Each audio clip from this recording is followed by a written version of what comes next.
I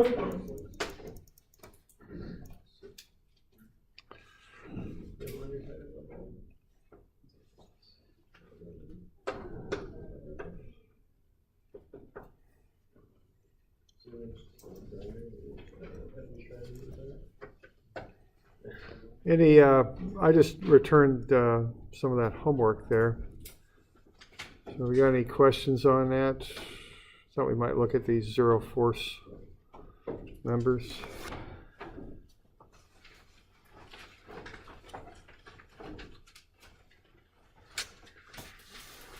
So on this one, that's zero. We've got another unloaded corner here, so those are both zero there, okay?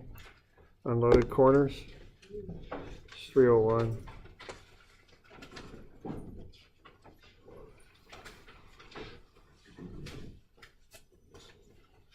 And then 302, all of these are zero. All these things that aren't out there supports, that's zero, as is that. Okay. So they're all unloaded T's there at B, C, and D. This one, I got an unloaded T right there, so that's zero.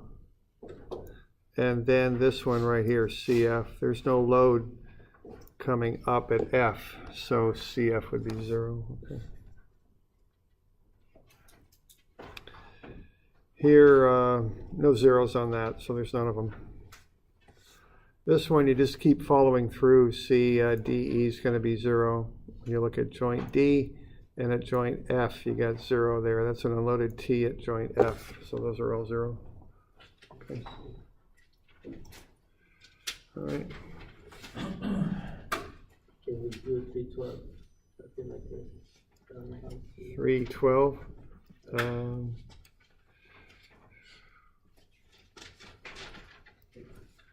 Okay, 312, what I would do, I'd use this free body diagram here.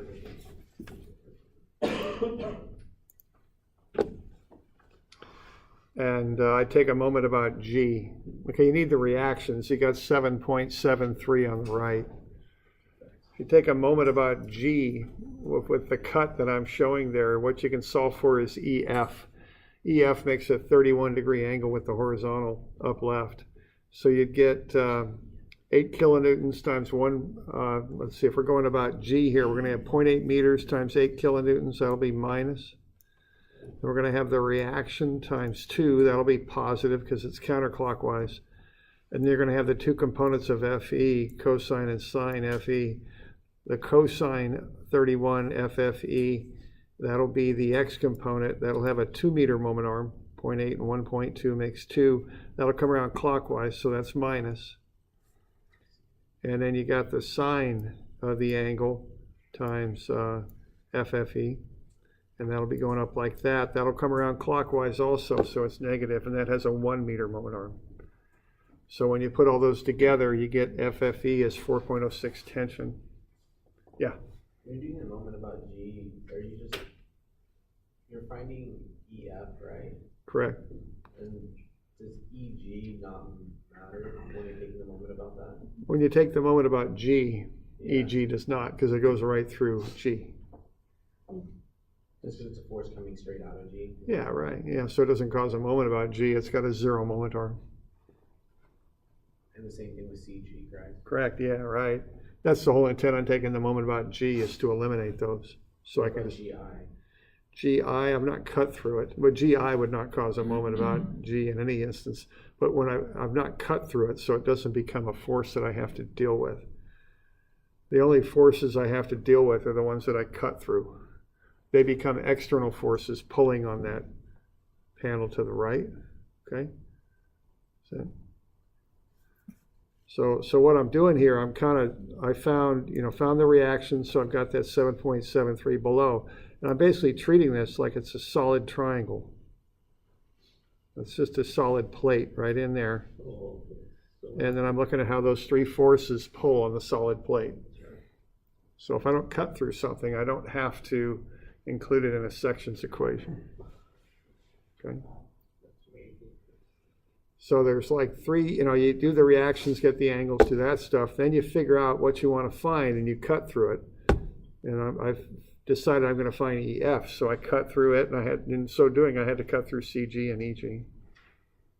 And then I just got an equilibrium problem there. I've got a little triangle there that I've highlighted. I've got the reaction on the right, I got the 8 kilonewtons, and I've got the 3 forces that I cut through. And I got to solve for them. Okay. And then to finish that thing up, I go down to joint F and just do a joints analysis there, because I know I've got 4.06 up at 31, and then I got FFG unknown at 63.4, and I've also got FH, but for my sum of FY, it doesn't make any difference. So sum of FY, sine 31, 4.06 plus sine 63.4 times FFG. Okay.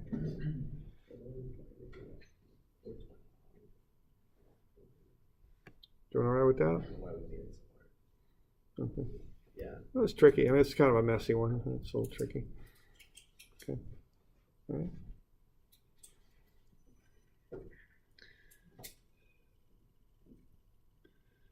There's all sorts of ways to do this one. It is a little messy. You know, that one there, you just want to find that point I. Now, a couple of you, when you find that point I, it's 1 meter off. It's 3 meters from H, which means it's 1 meter from that reaction there. Okay, so you do have to reference which point you're kind of coming off of. And so what we got here is that's 1 meter right there, because it's 3 meters, but from H. So it's 1 meter from the point where that reaction is. So that affects your moment equation. Okay. So that'll be 1 meter there. No, yeah, that will. And then this is 3 meters, I think.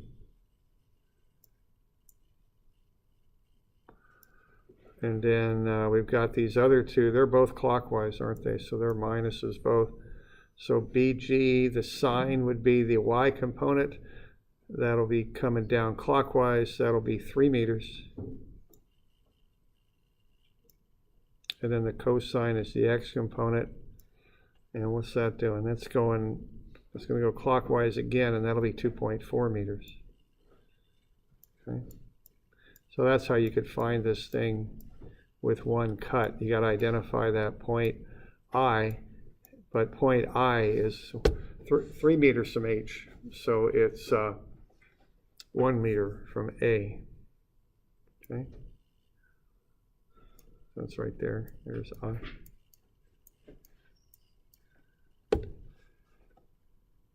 Doing all right with that?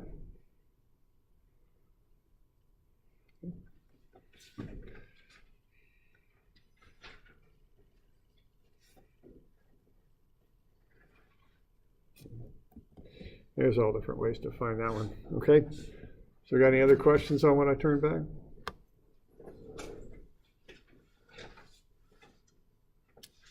I have a question for the test. Are you going to have us solve an entire truss? So, you know, with the trusses, there's different ways to do them. There's method of sections. You go in and find 1 or 2 members typically. Method of joints, usually you solve out a whole truss, but if I do that, it'll be a small truss. Okay. I might just have you find a few members using joints on a bigger truss. I might do it that way too. I don't know, but yeah, I wouldn't have you knock through a whole huge truss. You know? Only 292. Right, yeah, it's just get kind of redundant after a while. So I just give you a smaller truss, or just say find 3 or 4 members in that truss, something like that. Okay. Other questions? Okay.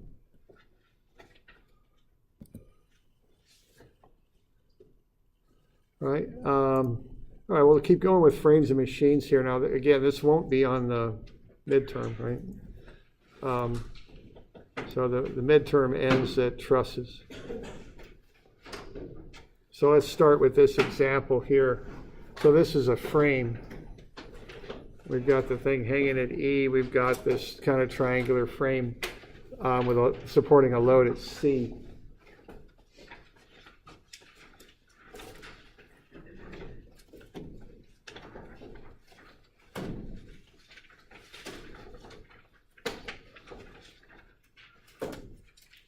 Y'all finding that okay? I can't remember what page it's on. 570? Okay, thank you, 570. All right. Now, what I like to do on this stuff first is I like to just look at them and go, all right, do I have any two-force members? So have a look at that and really just think on that. If you got any two-force members, you want to identify them, because that makes a difference. If you fail to do that, it's much harder to work through these things, okay? So you want to be sure that you have a little bit of trust and that you can identify any two-force members. Not the truss, I'm sorry, that's a frame. So you want to look at the frame and identify any two-force members.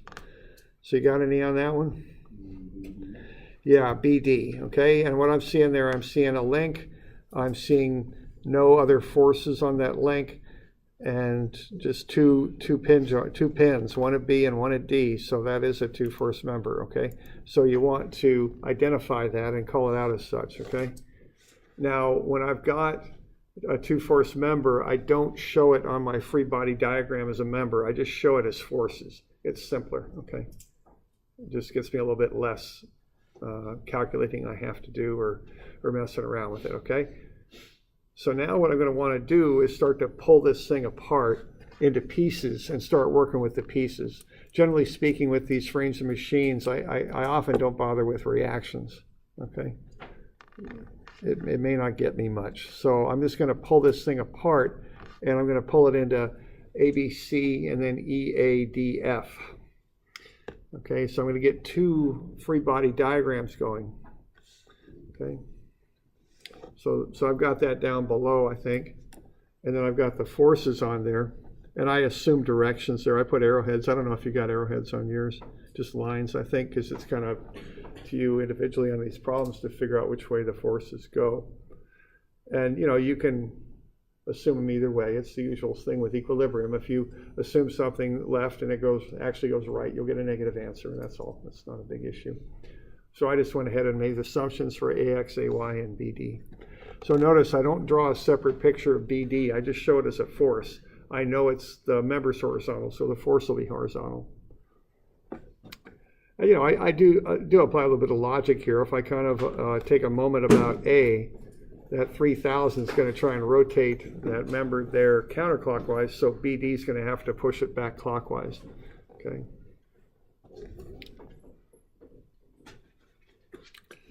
All right, so I'm going to just see now I look at A and B, and then that 3,000 load, C. So ABC, all I see there are three unknowns, so I can go ahead and solve that thing out, okay? So what I'm going to do then is I'm just going to start to solve that out like a statics problem. I've pulled this thing out, and now I'm just going to analyze it, okay?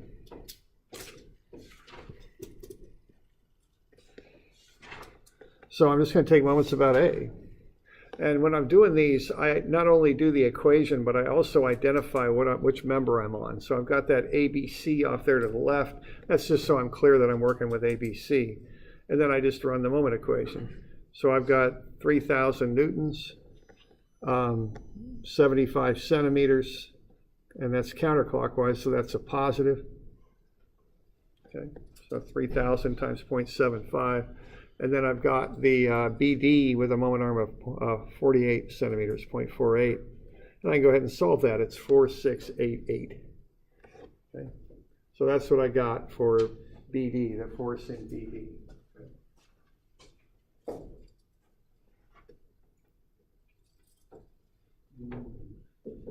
So you multiply by 0.48 right. meters on BD and not the 50 centimeters? Oh, I see. Because it's vertical. Yeah, it's a horizontal force, vertical moment arm. So I'm using the 48, yeah.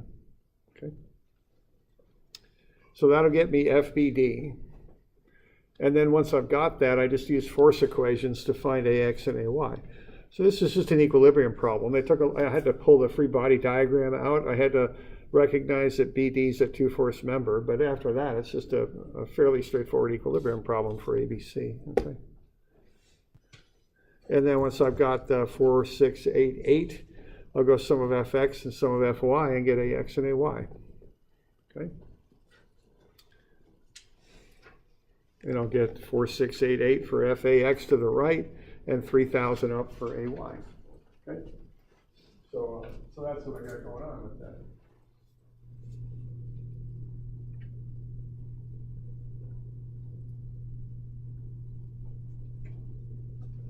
So we got any questions on that first run at that?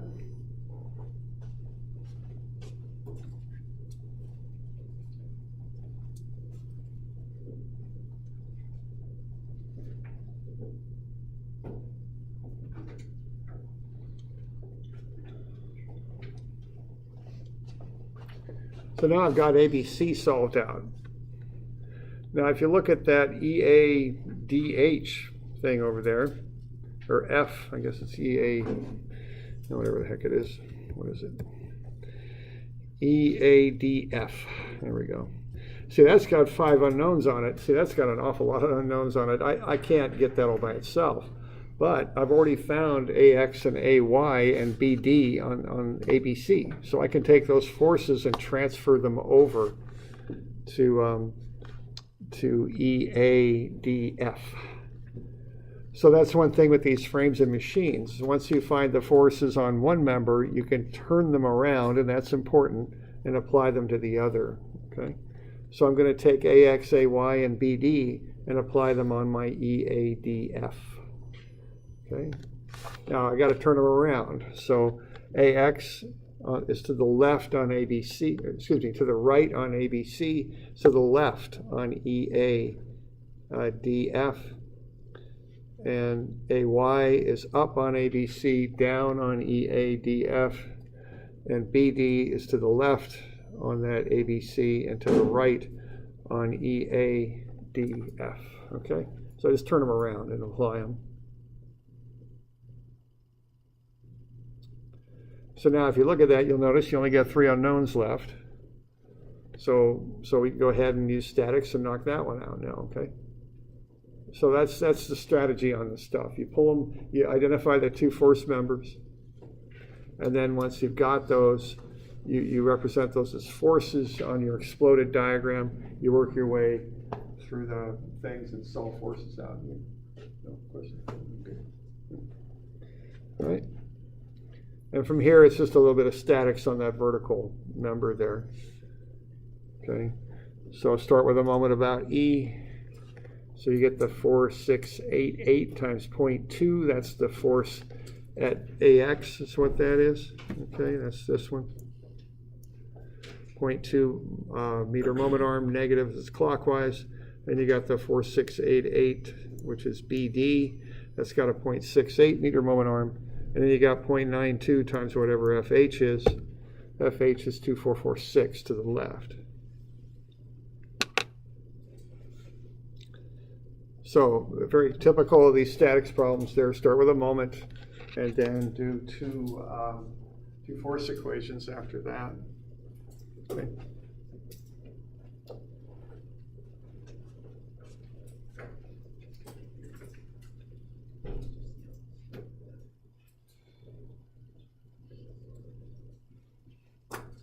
You got any questions on that one?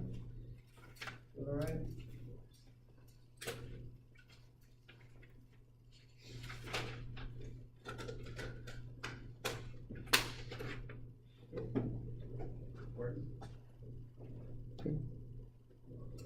So we all right with that? So would your EY just be 3,000 going up, and your EX would be 2,446 going to the right? I think so, yeah. Left for EX.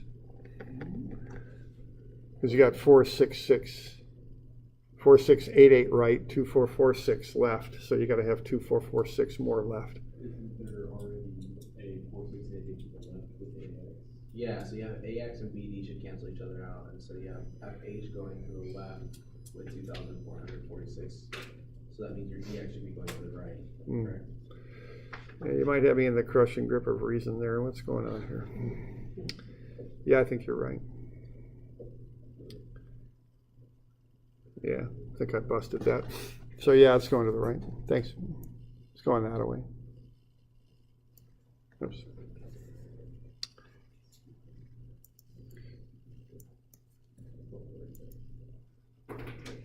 There we go. Yeah, that's going that way. Okay. All right. So that's that one.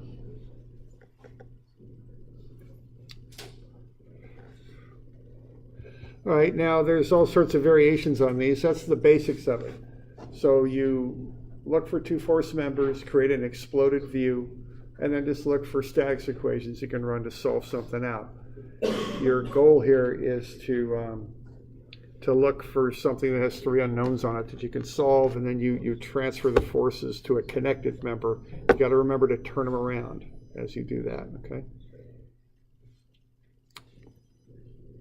Okay. All right, now we get pulleys sometimes. These are very common on things sometimes, so let's have a look at that. It's the next one.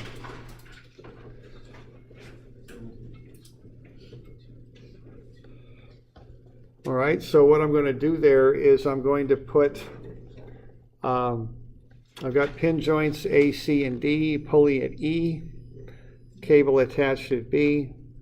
The weight is 6,000 newtons. So find the forces acting on ABC, all right? So this one, let's have a look at this. We've got all dimensions in meters. We got the pulley radius at 0.1. And then we've got those dimensions. Now, let's see. Now, what I've done here, I was mentioning this yesterday, you can take the cable forces of the pulley, which are going to be 6,000, which I'm just calling T here so far, and you can put them at the pin. It makes the dimensioning simpler, because if you want to start running moments on, let's say, DCE, if you keep that pulley in there, you're going to have to find that moment arm up here somewhere to that point of tangency where that 26-degree cable comes into the pulley. And that's going to take a little bit of trig there to calculate that out. So it's a lot simpler just to take the cable and put it at E. Same orientation, same sort of stuff, but it goes at E. And it looks like we're going to need a tension coming down this way. And the tension is 6,000. So you've got to move both sides of the cable if you do this. Okay, so I just take those cable forces, 26 degrees up left and straight down, put them at E. Okay. It just makes the dimensioning simpler, because generally speaking, we dimension to the pins on these things. Okay. So we're doing all right with that? I'm having a hard time understanding. You said you changed the location of both sides of the cable, yeah? Yes. So where would you, so say if you change the location at point B of that cable there, wouldn't that come? Oh, no. Okay, I only do it at the pulleys. So I'm the cable is at point B, so I'll leave it there on that angled piece there, AB, whatever, ABC. But at the pulley, I can take both cables, because what I'm doing here, I'm kind of cutting a free body diagram, kind of like that, you know, to define this horizontal member. Okay. So I've cut the cable twice.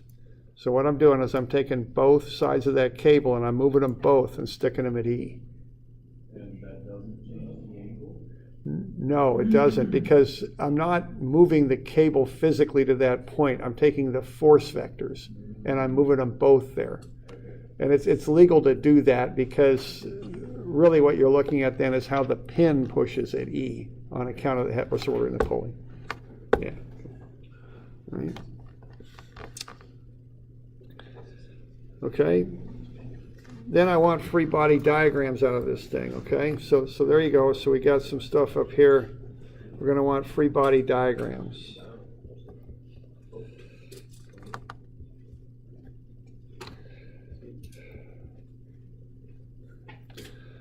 All right, so let's see what we got going on here. You know, we've got the tension coming down like that, right? We've got a pin joint at D. So we're going to have two forces there. All right, now we've got some forces going on at C. Now what do we got going on at C? Do we got like one force at an angle? Do we got two forces? What's going on there?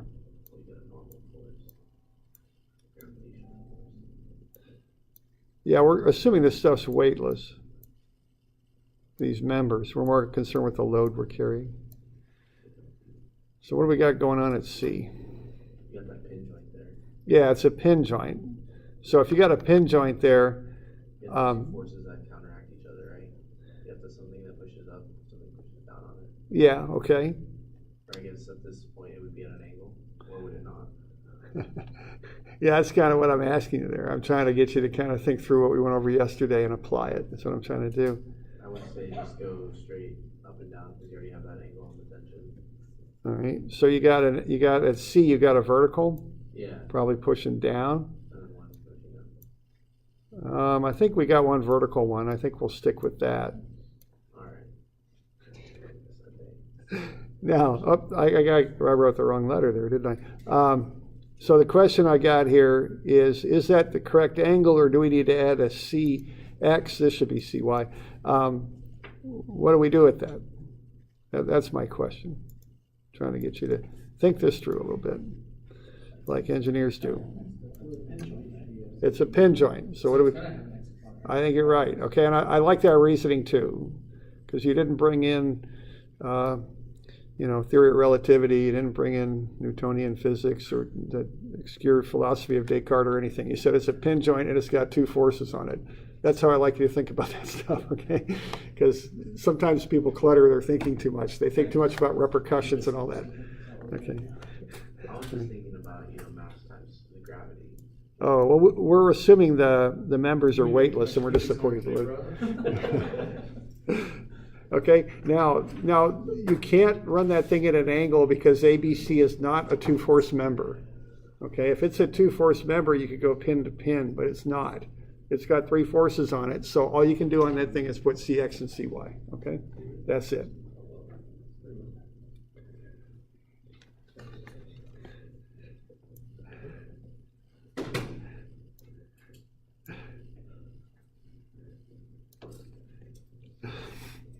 All right, we got AX, and then we got AY, right? That's a pin joint, and again, that's all there is to it. It's a pin joint, AX, AY, and I'm done, and I move on to the other one, okay? Now I've got C again, don't I? Now if I want to draw this thing up, which way should CX go, and which way should CY go? You got to flip them, yeah. So if you're going to pre-draw them, which I don't always do, because sometimes I just kind of see what the answers are, then flip them. But if you're going to draw them, have them go in the other direction. Pretty straightforward.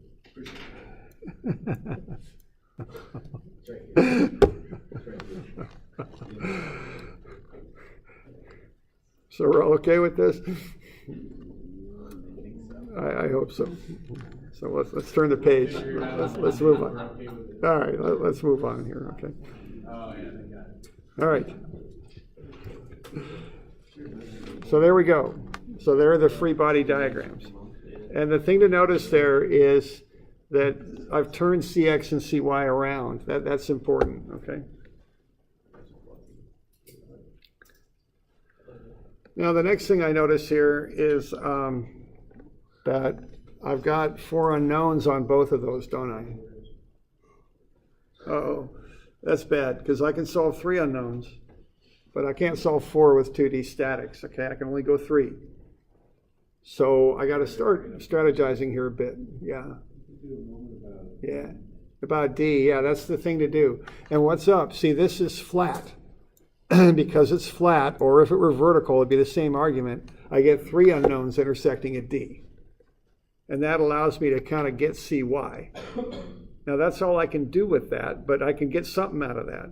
And so these ones that are flat or vertical, quite often they have one point where 3 unknowns intersect. So you can pick up one of the unknowns. All right. So what I'm going to do, I'm going to take a moment about D. All right. And I'm going to go 1.1 CY, positive. And then I'm going to have minus 1.8 times 6,000. That's that downward 6,000. And that'll be negative because it's clockwise. And then I'm going to have plus sine 26 6,000 times 1.8. That's the upward one. Okay. And I'm going to run through those numbers, and I'm going to solve for CY. And I get 5515.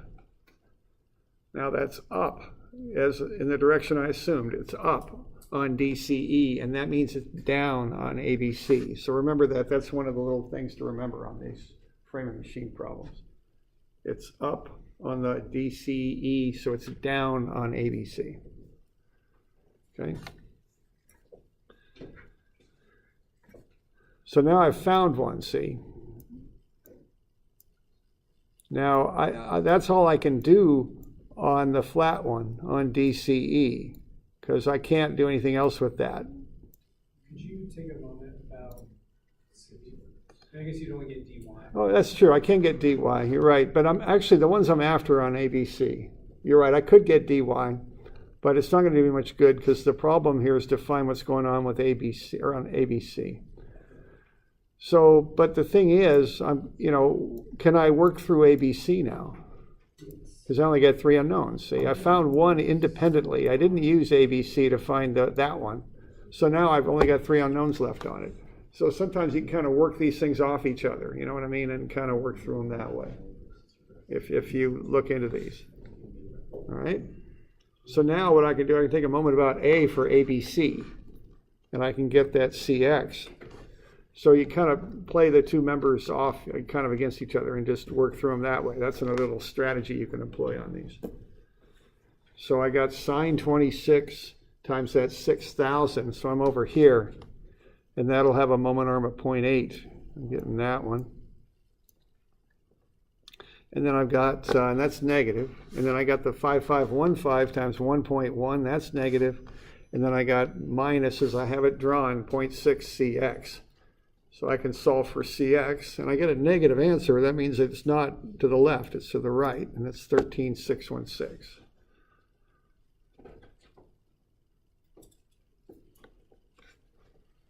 All right. So the first one was a little bit more straightforward. This one gets a little bit more complex because one, you got a pulley and you had to take those both sides of the cable there and slap them on the pin joint E. And then the other thing that's more complex about this is you've got 2 members both with 4 unknowns. So you kind of have to work through that to get what you want out of it. Okay.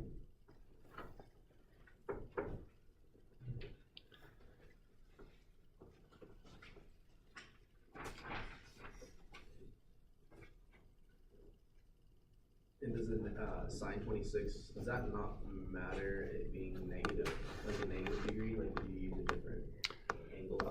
Okay, yeah, when I see that 26-degree angle there, so the question's about this That's more of a angle. reference angle, right? Yeah, sine 26 gets me the y component.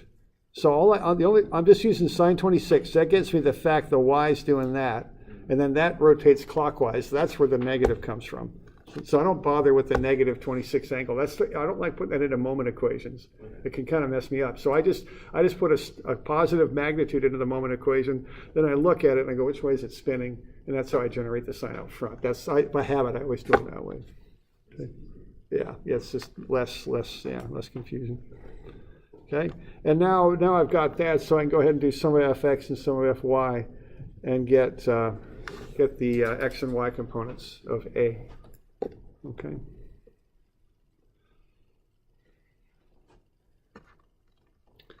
All right, so that's the approach that I would take on doing that one. So that one had a pulley, and it also had that idea of 2 members with 4 unknowns, but they're connected. So you can use the answer from DCE when you solve out ABC. Okay.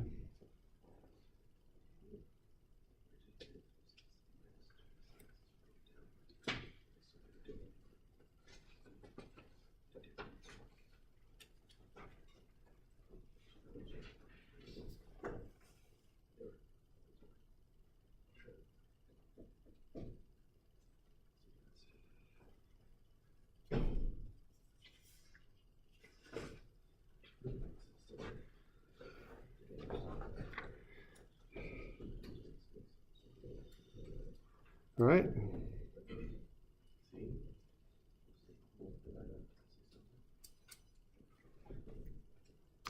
All right, let's look at a machine. These are some kind of weird looking bolt cutters. I've got a patent on these, so don't try and start manufacturing these. Okay, so this is the same sort of thing as a frame. You do exploded views. Do you see any 2-force members on that thing? Yeah, I think that's a 2-force, right? So again, I don't put that in my exploded view. I just show it as a force. It just simplifies things and makes things a little bit easier for me. So that's why I'm doing that. All right. So now this one has a very specific thing I want to know. I want to know what's the clamping force of this, okay? How much clamping force is exerted at G? So keep that in mind that you want to read and know what you need to solve for, because given that that's the problem here, or the thing you want to solve out, that might make solving this a little simpler. Don't waste your effort, I guess is what I'm saying with this. All right, now the other thing is you're going to work your way from the known force of 90 to the clamping force. Now I'm seeing AEFG is one potential way to do that, but that has so many unknowns on it, and it's one piece that's going to be pretty tough to work through. Simpler to work with the two pieces below, the B, CE, and the DFG. That's why I've chosen that path, because I've got smaller pieces with less forces. Okay, so I'll get some free body diagrams going to these things. Oops. So, and again, I've got C, let's see, that's going to pull up. So my guess is that CY is just straight down, right? That's a 2-force, and that's FCD. And then I've got E. So I'm going to have those 2 forces at E. And then D is the other side of CD, right? So if I went down on the one, I got to go up on the other. Like so. And then I've got F. That's just a regular old pin joint. So I got a Y and an X.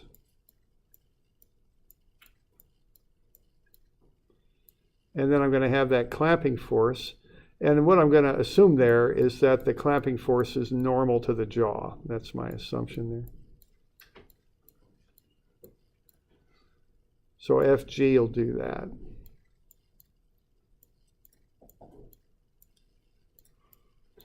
All right, so we got something going on like that. So there's my free body diagram. Now, the thing I want to point out about this one is as follows here. All I want to know is the clamping force. So I'm not going to waste time, okay? I'm going to get right to that. So let's have a look at doing that, all right? So what I'm going to do there is I'm going to take a moment about E on the left-hand piece, CE. And of course, the sum, that equals 0. And that's going to be 3 times FCD, which is that 2-force right there. I'm using centimeters for my moment arm, and that, that's okay. I can do that as long as I'm consistent. Now, don't be doing that in dynamics because it'll get you into trouble, but in statics, we can still get away with it, okay? In dynamics, you want to be using standard unit systems. Newtons, meters, seconds, centimeters, grams, whatever the heck. Well, we didn't do that, so we just go newtons, meters, seconds, kilograms, and pounds, slugs, feet, and second, okay? But here it doesn't matter so much. So I've got 3 FCD and then 90 going clockwise, 8, okay, with a moment arm. So that gets me FCD, and that's 240, okay? Now, I can look at EX and EY, but the thing with that is I don't care what EX and EY are. All I want to find is the clamping force. So I just took a moment about E, and then I don't have to worry about EX and EY, and then I'll just jump over that, and I'll start working on DFG.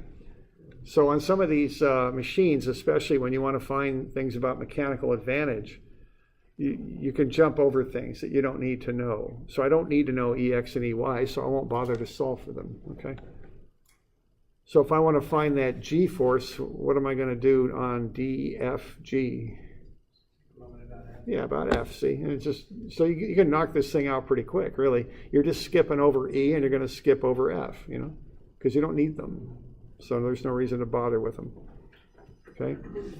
So I'll just get sum of moments about F, and that's going to be minus, this is 240 now, is what this is. We just found it. Clockwise about F. And then I've got GY, okay, is my unknown. 9 centimeter moment arm on the 240, 3 centimeter moment arm on the GY. I can solve for GY, and it's 720.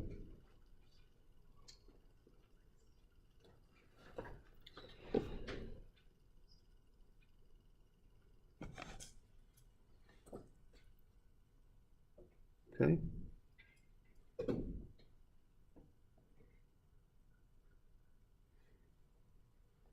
So that's how I would solve that. And once you get the exploded view going and you identify the two force member, that's pretty straightforward once you get a strategy going. You know, you can see the calculations there are pretty minimal. Okay. Are we doing all right with that? Okay. And we got a little bit of time. I want to look at one more thing. Yeah, question there. Why on your moment of F is your 240 negative? Moment about F. The 240 is negative because the 240 will cause a clockwise moment about F. Oh, that's okay. Yeah, Okay, okay. it's moment sign convention. And again, I'll reiterate that because I think it's worth saying. You know, when I do those moments, I put the magnitudes together, make sure they're positive, then I look at it, and I negatives clockwise, positive counterclockwise. There's no direct connection between the sign on a force and the sign on a moment. There is some indirect connection, but it's not direct. So don't. Those are independent things in my mind. I don't mix them. Okay. All right. Other questions on that?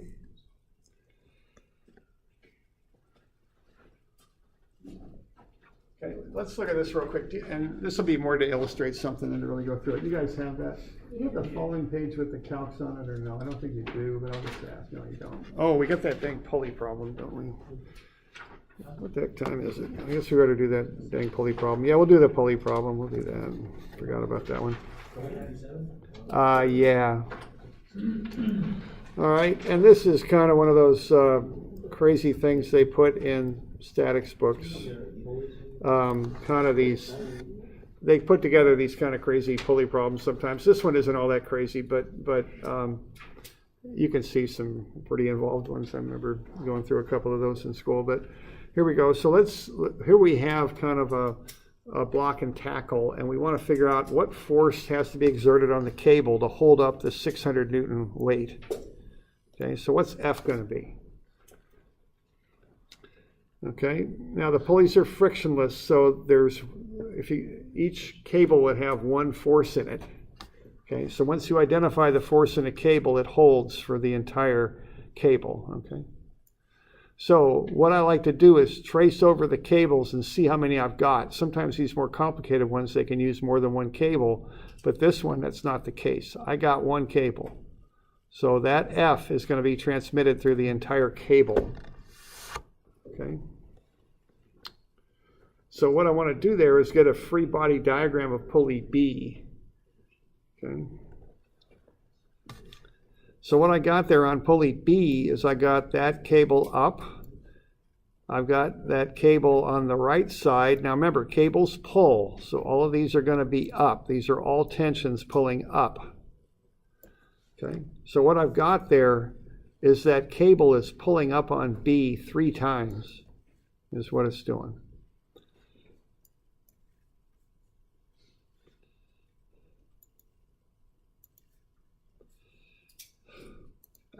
Come on, get over here. So that's what I've got. I've got the weight down. So there's my free body diagram, and that's 600 newtons.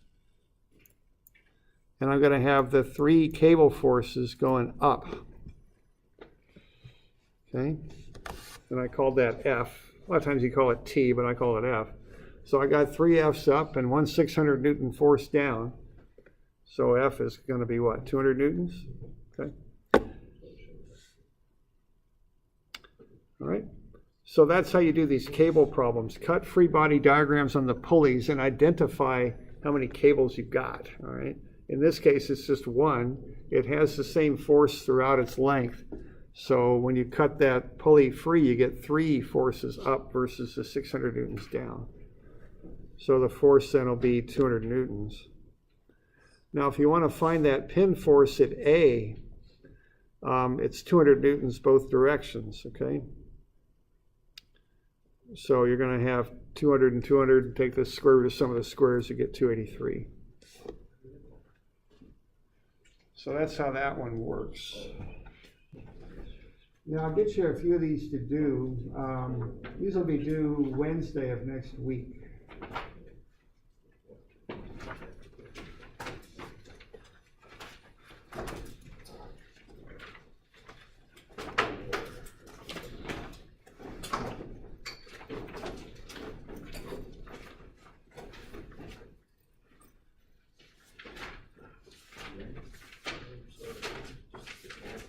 All right, so I think we'll want to do 321 and 2, 323.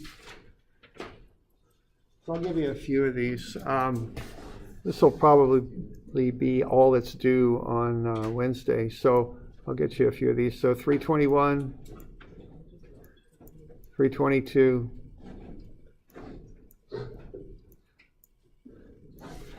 323, yeah, that's a pair of ice grips. That's a good one. We don't want to. 323. And then, yeah, 325 is good.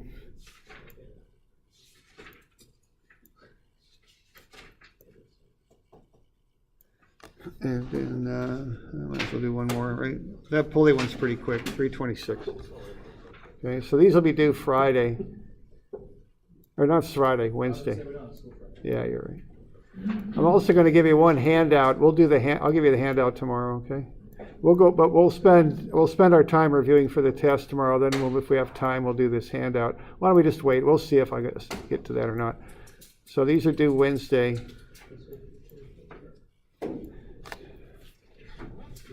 And that's the 21st.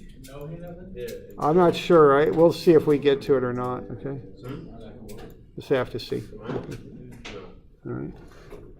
All right. So there we go.